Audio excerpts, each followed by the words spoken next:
Hi, my name is Jo from the Breathe Academy, and welcome to this final video from my Parenting with Wisdom series. And this video is going to focus on ways to communicate more mindfully within the family. I wanted to start this video with a quote from a lady called Tara Brach, who wrote a book, and within the book there was a chapter called The Sacred Art of Listening. And this is something that she shares that I think is really poignant and meaningful. She says, we spend most of our moments when someone is speaking, planning what we're going to say, evaluating it, trying to come up with our presentation of ourselves, or controlling the situation. Pure listening is a letting go of control. It's not easy and it does take training, but the bottom line is when we're listened to, we feel connected. And when we're not listened to, we feel separate.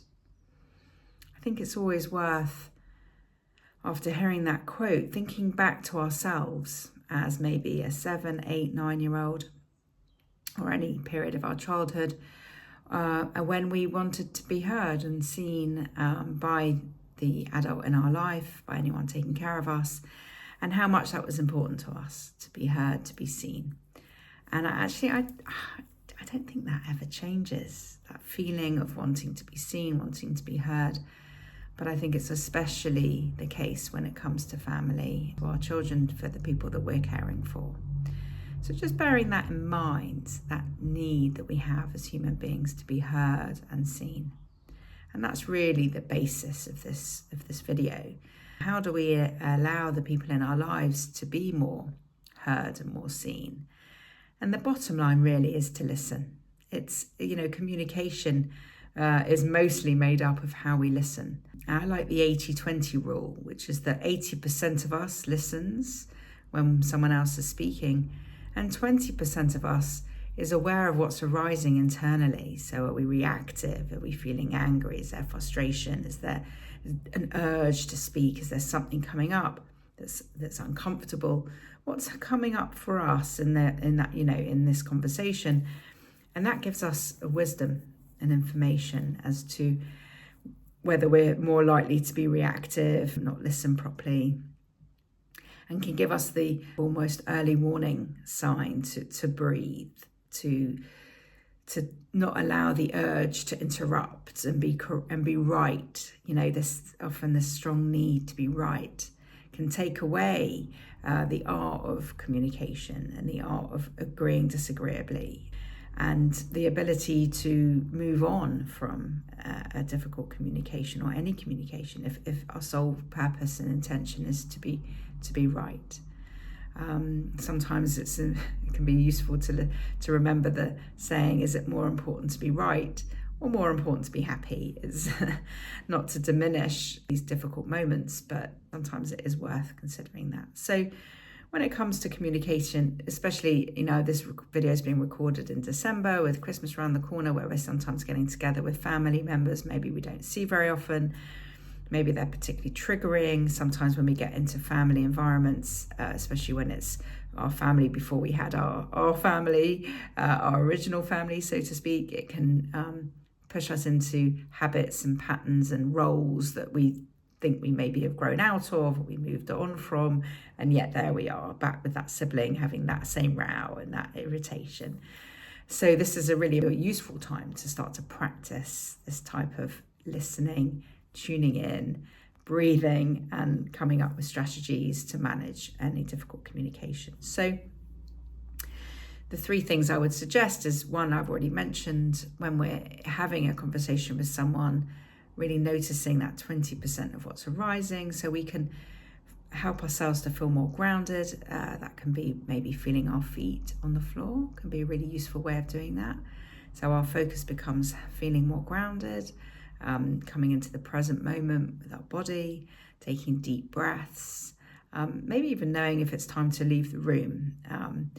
And so when we're listening, maybe seeing where we can listen without the need to be right, to interrupt, to take over the conversation, and just see if there's maybe a different way.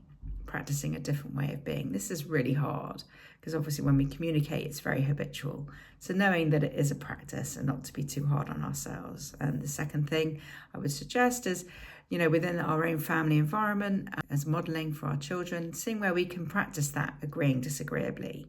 So respectful listening, respectfully disagreeing, maybe even sometimes owning up when we feel we've done something wrong or we've said something too harsh or we've overreacted. So apologizing, owning it, being the grown up in that type of situation if possible.